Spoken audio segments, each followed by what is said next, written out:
First and foremost, China invests huge amounts of money, as we know, in the major African markets.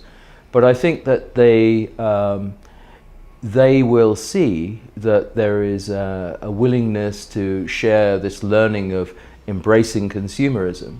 And I think from a marketing standpoint, it's helpful. This investment and this involvement from China is helpful because it speeds the process up.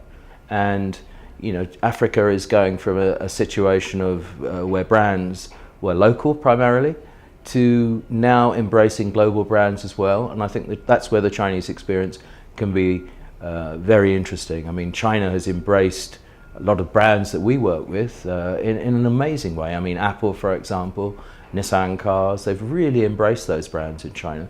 And I think there's sharing from China that can be shared to Africa.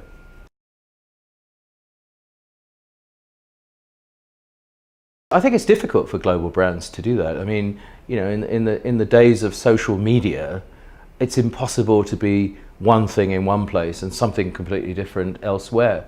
So I think that they have to use their global positioning and their global understanding and their global experience when they're looking at Africa. They have to bring that to bear because they pretty soon can lose control of their brand, and that's what happens if they don't actually manage their brand identity properly.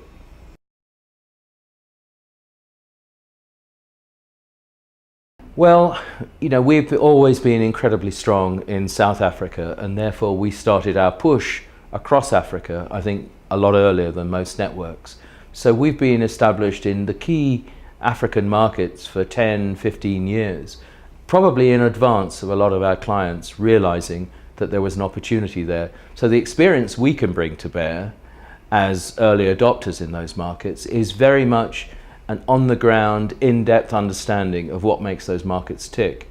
And I think as you develop your global brand picture in those markets, that local understanding, that local tenor is important in terms of knowing which aspect of the brand you play up.